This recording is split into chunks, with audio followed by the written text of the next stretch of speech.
I believe, because he's saying these things every now and then. But there is no government official that is coming out very strong to refute these claims. I think this guy is telling us the truth, and we really need to give this guy echo. Even if you don't like him, this guy is entertaining us, and this guy is giving us the correct insight of what is happening in this government. So many things, so many bad things are happening in this government, and we are really getting to know them through Mr. Gachagua, and we're really encouraging Mr. Gachagua to do that. But there is something about the politics of our country. We are refusing to believe that if you are a deputy president or you are a government official, things can get bad like this, only to be maybe forced to get out of the government. Then you come and tell us. Those people are inside the government now. If you see something that is fishy happening in this government, can you just resign? Don't serve a government that is oppressing the great people of this country.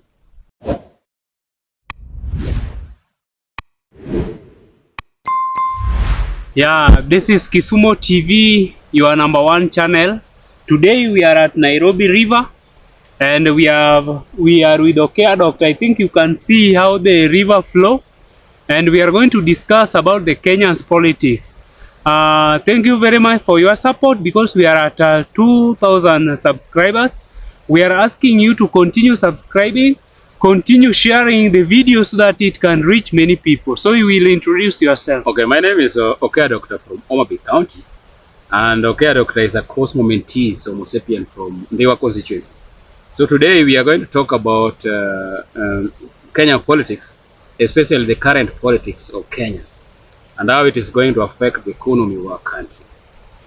Yeah, so okay, Doctor, if we can start, I think you viewed the interview of our former deputy president with Oga Obinia, and he really discussed many things. First, he said that he is the one who will defeat our president. Do you think Rigiji can defeat Ruto?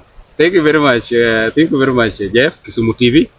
Thank you for giving me this opportunity to discuss politics of this country, especially after the interview that we saw from the YouTuber Oga Obina. In fact, one time we will request Oga Obina also to come. We interview him here around Nairobi River. Yes, it's a good interview, but we also want to maybe to be interviewed by Obina, or we will interview him. What happens? The politics of this country, if we may talk about it, is being run around Mr. Gachagua. Any politics that is taking place now is being run by Gachagua himself. In fact, people talk about Gachagua most of the time in this country. And we can say that Gachagua is moving mountains. He's moving places. He's doing everything possible to ensure that he attracts the support that he wants. He is really galvanizing support. In fact, when we talk about Mount Kenya now, current Mount Kenya politics, Gachagua is having almost 95%. The political affairs of Mount Kenya is running around Mr. Gachagua. And we need to give him credit. You cannot tell me that Obina had a very good interview, very educative and very profitable interview with Gachagua. In fact, the people who watched that live interview, they were very many. In fact, they were ranging from 45,000 going up, and maybe currently so many people have watched it. So even if you don't like Gachagua, you will watch his video. You will comment about what he's doing. In fact, even State House is not a State House now, because the politics of this country is really affected by Gachagua. And Mr. Gachagua is really giving us so many secrets about this man of the omnibus, Mr. William Samoei Ruto, who is currently the man of the omnibus. He's the president of this country. So Gachagua is really giving us so many secrets that we could not even know when Gachagua was the deputy president of this country. So we really need to know more. Obina has really done a very good thing by going to Mr. Gachagua to have a very productive interview, and also to ensure that the questions that you give Gachagua leads to some secrets that we did not know, but now we know them. And we are really encouraging Gachagua to continue giving us these secrets that we really need to know, because we really need to make a very decisive decision in 2027 by electing one of the best president in 2027. Thank you. Yeah, thank you very much. So, if we can still dig into the interview done by the YouTuber Oga Obina, we saw Gachagua was, or before that, the opinion poll, Ruto was at 7%, while Gachagua was at 93%. What can you comment about that? You know, that opinion poll, if you may look at it critically, you may ask yourself, how many supporters of Gachagua were watching that interview? Maybe the people who were watching interview were maybe Gachagua supporters, and only 7% maybe were Ruto supporters. But I'm telling you, my brother Jeff, Kisumu TV, Gachagua is running politics of this country. And I know you cannot tell me that all those 45,000 people who are watching the president, they were watching the former deputy president interview, were the supporters of the deputy president.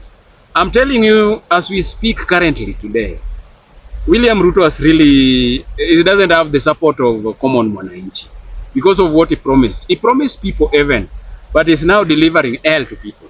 He promised so many things. As we talk now, our civil servants, the pay slips of civil servants are really badly off. There is something called housing levy that has been cut. Housing levy that some people, they cut that housing levy, and those people, maybe they will not even afford those houses. It is very sad that you build houses through our housing levy, but the same people are not going to be the beneficiary of that housing levy. As we speak today, there is no major project that is going on in this country. And that is why our politics, the politics of today, there's people who are supporting William Samoei Ruto are really going down and down and down by the day. People are suffering in this country. So many things are not being done the way they were used to be done. I know we cannot rely on president to do everything, but there is something that can only be done by the government. There is only responsibility that can only be done by the government. The responsibility of building infrastructure to our country. The responsibility of ensuring that we have a conducive working environment, business environment. Those are the responsibility of the government. The responsibility of giving us education. Education system of this country is now ramshackles. It is now ramshackles because the university funding model is very expensive for the common mwananchi. In fact, we are talking about another university that is really struggling, and that in Nairobi University, we cannot even have a the vice chancellor of Nairobi University. This government cannot even choose a mayor chancellor of Nairobi University. The university is going down. Polytechnic University is going down now. So many university education system in this country is going down, and there is some rumors that we are not going to have KCC and that one of grade 9. I don't know what they call KSNEP. We are not going to have them. How are people going to be promoted from grade 9 to form 2? How are they going to go to other schools? We are staring us at a very unique situation in this country. That is why when you give William Ruto anybody, you will still find that William Ruto is going to be defeated by that anybody, regardless of that person who is supporting William Ruto. That is why the opinion poll is putting Gachagua. Gachagua was impeached. Gachagua is not even allowed to be the president of this country. You know, the guy was impeached. So the law, our law, is not even supposed to be the president of this country now. And they're still putting him in that opinion poll. But he's still defeating Ruto. So if you give Ruto somebody who is having a clear mind, somebody that can convince our country, that person will be the president of our country in 2027. Yeah, if we can still recall what our former deputy Rigathi Gachagua said in the interview, that president bought a bank, and thus the bank is depositing all this fund, is taking from shifts, even these taxes. You as a taxpayer, what can you comment about that? It is very sad. It is very sad because, you know, as a country, we have a national coffer. We have a national account that is supposed to be used to collect all our taxes. All revenues are supposed to go to that coffer. And that coffer is where the distribution of funds should come from there.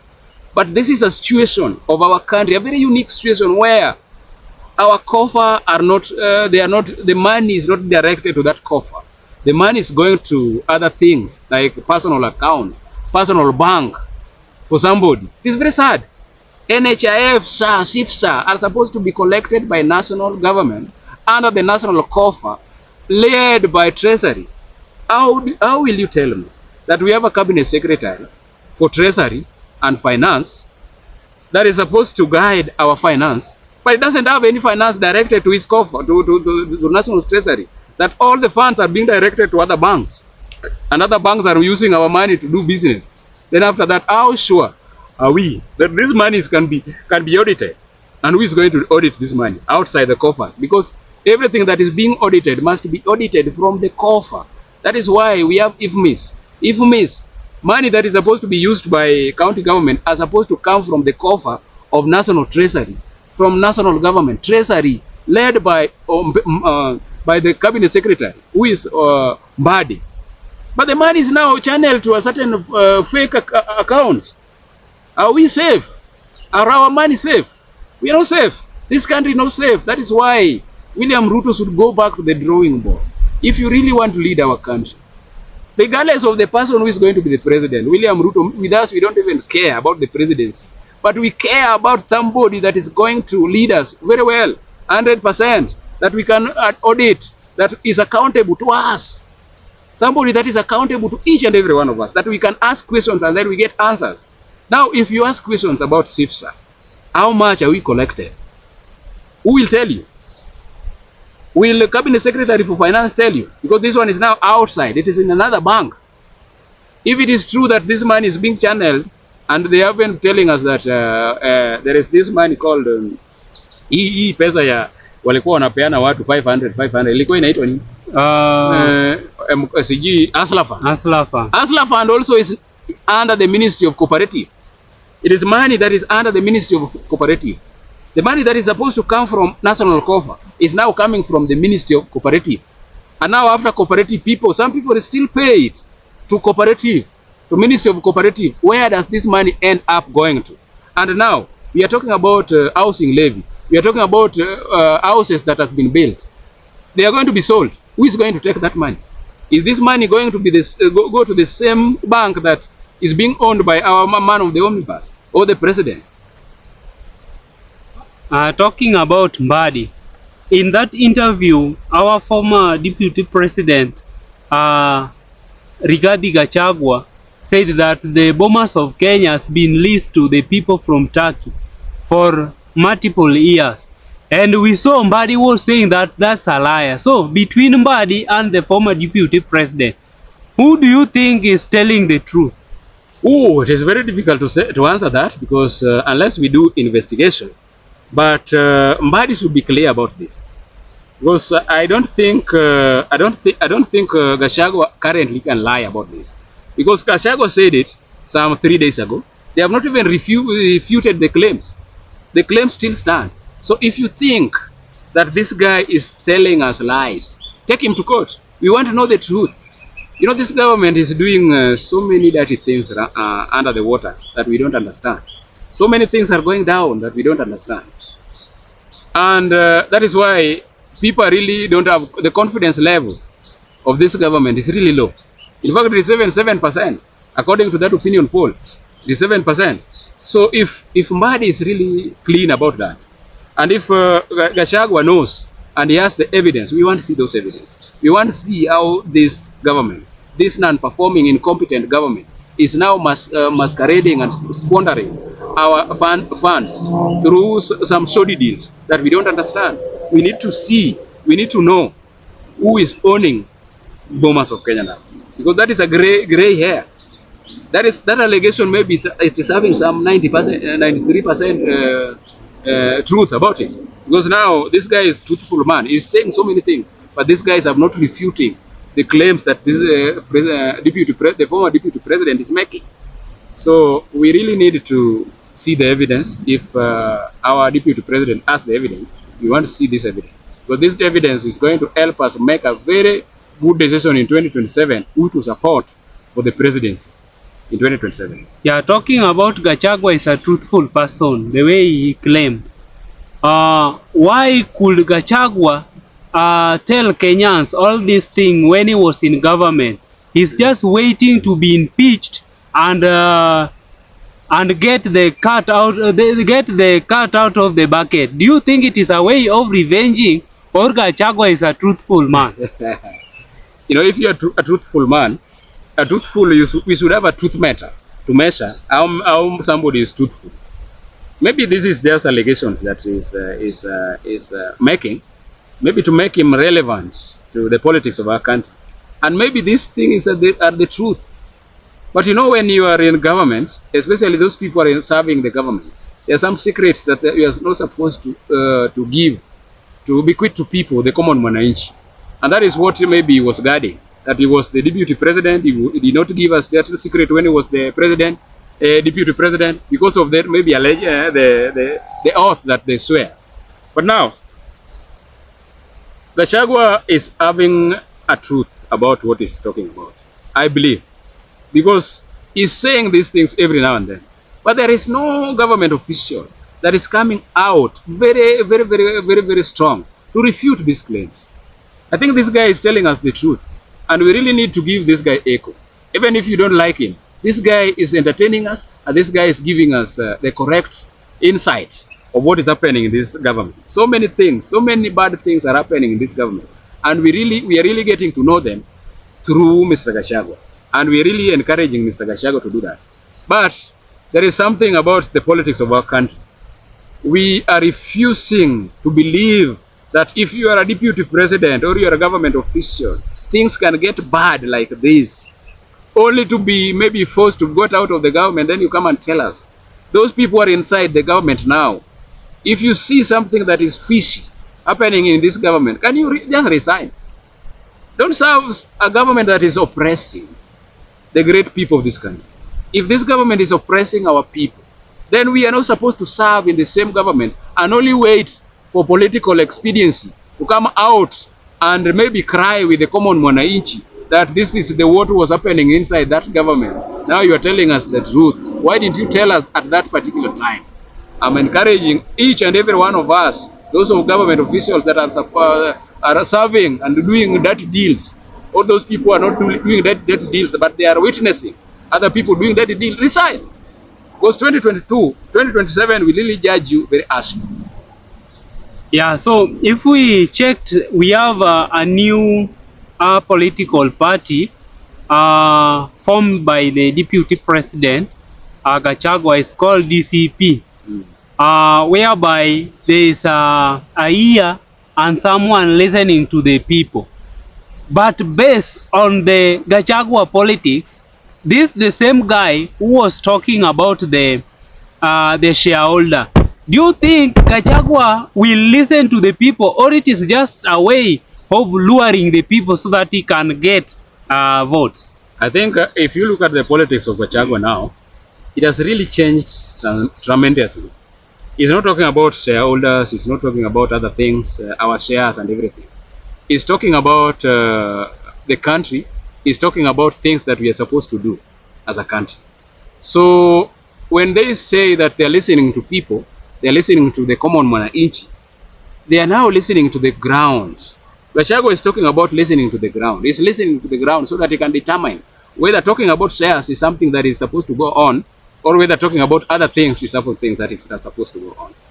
I really want to urge Mr. Gachagua that if it is true that you're talking about listening to ground, can you listen to all the grounds? Can you listen to the ground in our area, the former Nyanza province? Can you listen to the ground in Western province? Can you listen to ground in Coastal province, even Rift Valley province? Because we want to know what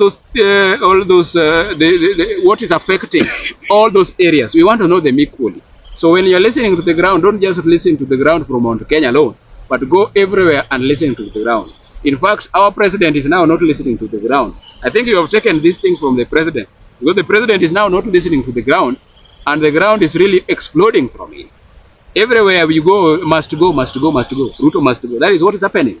So it is very good, it is very proper to listen to the ground so that you decide how you are going to do your politics going forward in 2027. Yeah, so talking about Gachagua listening to the ground, recently, when he, after being impeached, he came with I don't know that there was a slogan he came with, whereby that thing was combining the Kikuyu and the Kamba. I don't know how it was being called. And he also urged that if they can unite, then they can be in a government for 100 years.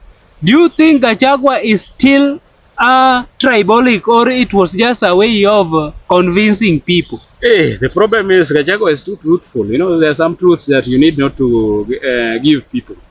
Especially this country, they will tell you that you are a tribalistic. But there is no politician who is not a tribalistic. But Matiang'i himself launched his party in Kisii, tribalistic.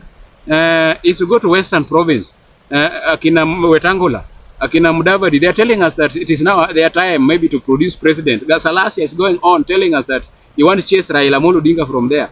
Our politics is too tribalistic. But we need not to come out and tell us that, tell our people that when we unite, you can lead this country for 20 years. It is very harsh. It is the truth, but it is very harsh. So there are some things that the deputy president was saying that I will tell the deputy president that there are some things that you need not to say. Even though maybe they're the truth, but you're not supposed to say them. Because if you say like that, some people can also combine and say they can rule this country for almost over 40 years. Even Moi told us that Kanu will rule for 100 years. But we only saw Kanu ruling for 24 years. So you cannot tell us those truths are there. Kenya is tribalistic, but we know. Let us just keep it inside us, but let us urge our people, our presidential aspirants, to come out and unite us. We need to a country that is working for all of us. Because when it is time for politics, we are told that it is our man, it is our man. But when it is time for eating, it is those small people who are going to eat, not the common mwananchi. Yeah, thank you very much. So when the DCP was being launched, we saw there are some goons, I don't know how I can call them, but they went to disrupt the function.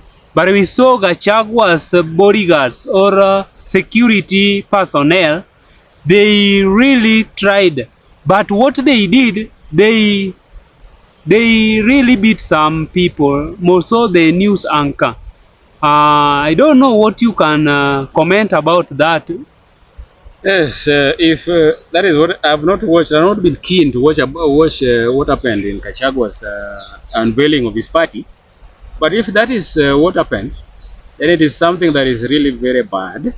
When a news anchor is being worked on, it's something that is not supposed to be done in this country, especially when we are having a country that is, we are in the 21st century, a country of TikTok, a country of X, a country of Facebook, and a country of social media. And you do something like this because our social media things will store these things for so many years. But if I may urge the government, I think the government should just come out and do investigation, because in politics people will do some things to portray other people as some people that others should run away from. Maybe Gachagua can be doing some sympathy politics. So we need some investigation to be done about these people who came to disrupt the unveiling of the presidential, the party, the DCP party. We need investigation to be done so that we know what happened, what actually happened there, so that we may make a very decisive decision.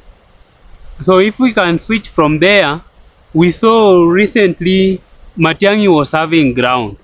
And since Gachagua came, now people shift from Matiang'i to Gachagua. What can you talk about that? And again, there was something which NTV did, and they really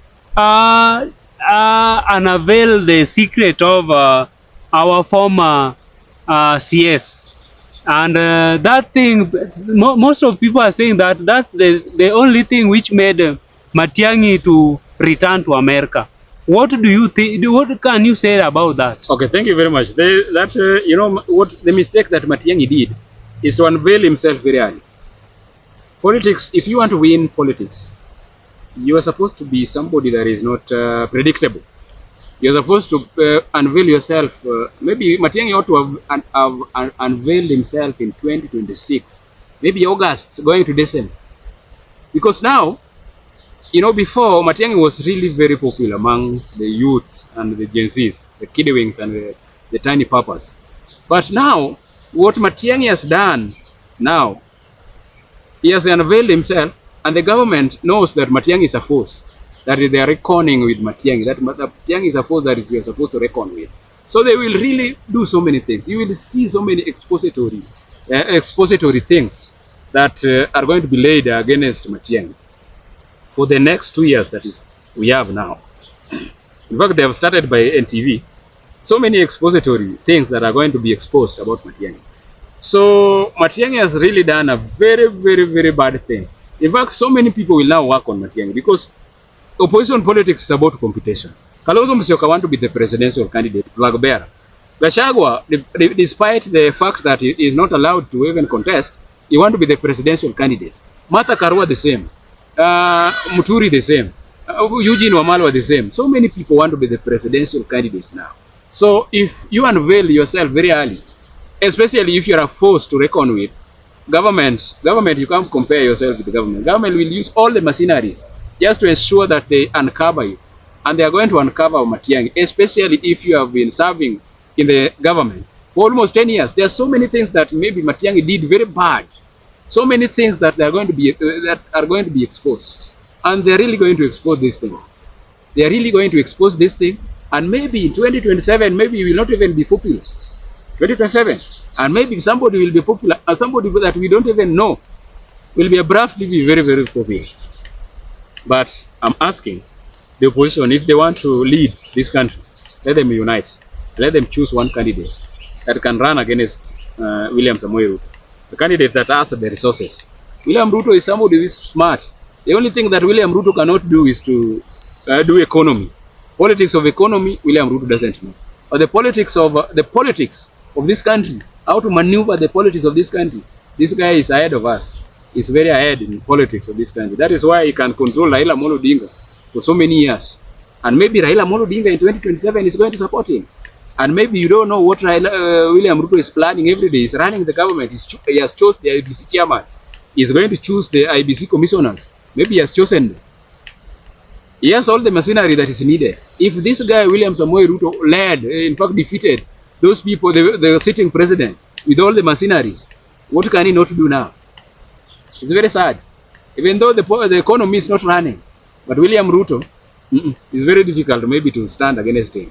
But if you want to stand against William Samoei Ruto, can you stand abruptly in 2027? Abruptly, not now. But because if you stand now, this guy will uncover you. Especially if you're somebody who did bad things like your Ruaraka land. Ruaraka land, I don't know whether it has been exposed to Matiang'i. Because Matiang'i did a lot of bad things. Ruaraka land. Yala River. He did so many things, bad things in the Yala River. Killing so many people.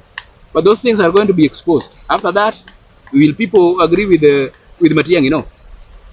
Yes. Yeah, talking about that, people are saying that the opposition cannot defeat Ruto because if we can check the opposition, they are full of Kikuyus and one Kamba.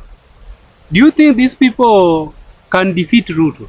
Opposition currently cannot defeat Ruto. The opposition that we have currently now cannot defeat Ruto. This opposition, Ruto will go in the morning. The only opposition that can defeat Ruto, and this guy who can defeat Ruto, is only Raila Amolo Odinga. That is the only person that can defeat William Samoei Ruto. But this opposition like Gachagua, who is now controlling Mount Kenya alone, Kalonzo Musyoka is controlling Kamba, the other guy is called Matiang'i, who is controlling Kisii. They cannot even defeat William Samoei Ruto, especially when William Samoei Ruto is being supported by Raila Amolo Odinga.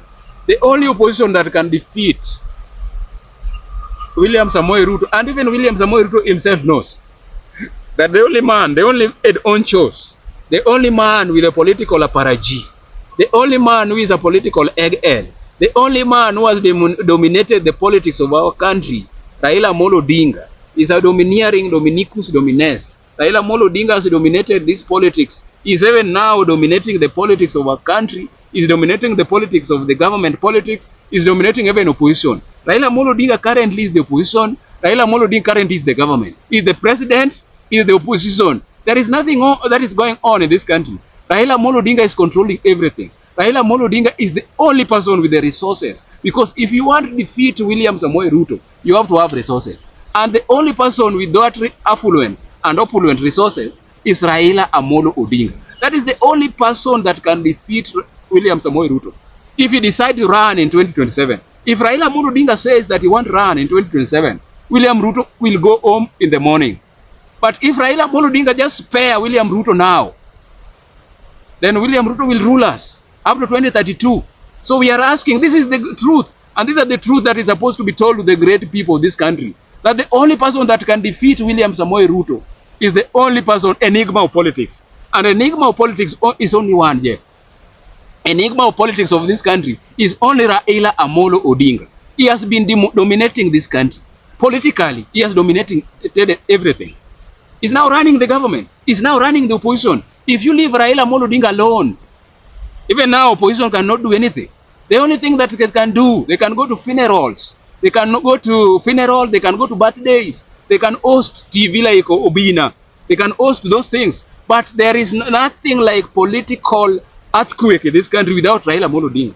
Because Raila Amolo Odinga is the only enigma of politics of this country. So if Raila Amolo Odinga stand with William Samoei Ruto today, against William Samoei Ruto, Raila Amolo Odinga in the morning is the president of this country, 2027. Whether Raila Amolo Odinga is 90-something years of age, Raila Amolo Odinga is the only head honchos, is the only apparatchik that can defeat William Samoei Ruto.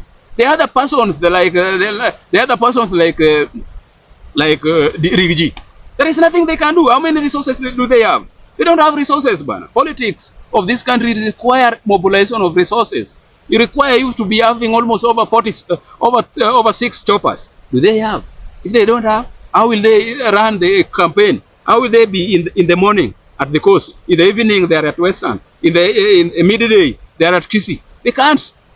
So if you tell me politics is about resources, when IBC will now say, wash away, now it is the time to campaign, it is going to be very bad for other people, especially if they don't have resources. So politics is about resources. That is why you can see Kalonzo Musyoka is a very good man, but Kalonzo Musyoka doesn't have resources. That is why he can't even campaign. The only thing he can do is to hang in the marketplace. When he sees people ahead, so many people ahead, he will hang around, remove his ears and heads and bodies so that people will see. But he cannot organize. Since Raila Amolo Odinga organized Kamkunji rally, have you ever had opposition organizing any rally? Nothing.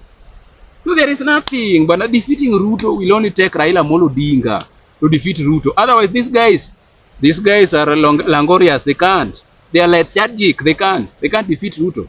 The only person that can defeat Ruto plainly and talking the truth is only Raila Amolo Odinga. Yeah, so in a conclusion, Gachagua said that Ruto is buying people. But if there was a video I saw about Gaucho, do you know Gaucho?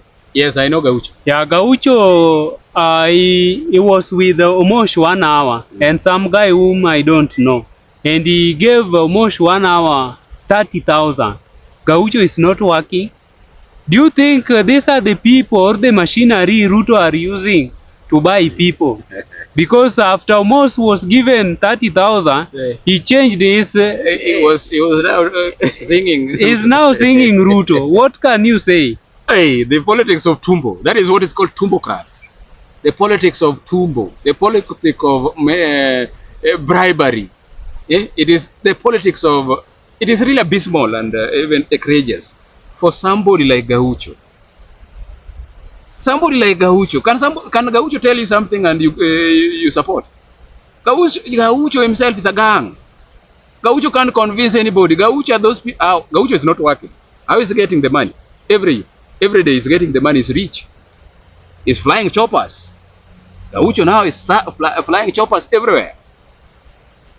But I don't want to reduce this debate about this Gaucho thing, because even if William Ruto gives Gaucho anything or almost anything, selling William Ruto is very difficult.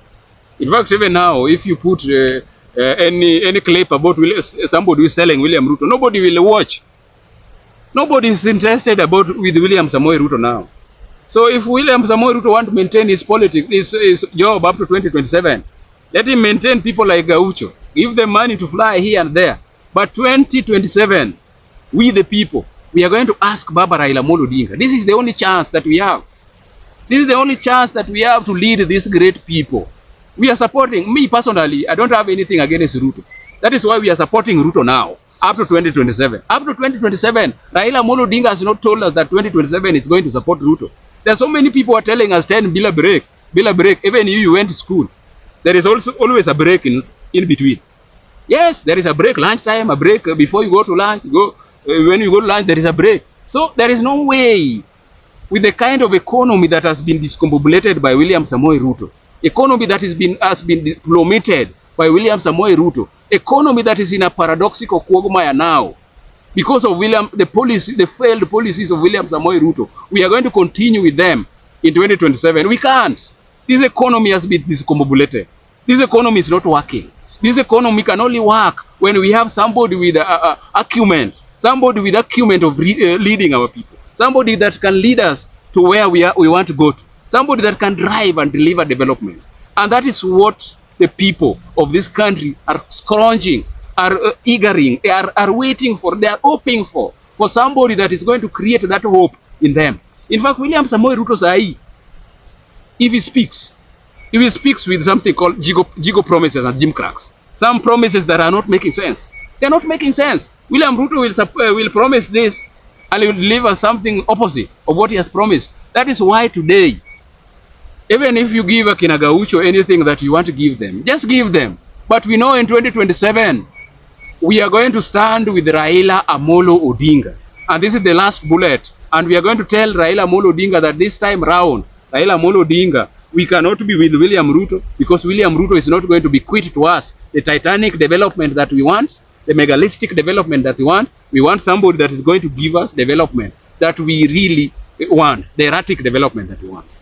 In a conclusion, see, Ruto, despite the fact that he is overtaxing people, but he's paying our debt. What can you comment about that? The problem is he's paying our debts.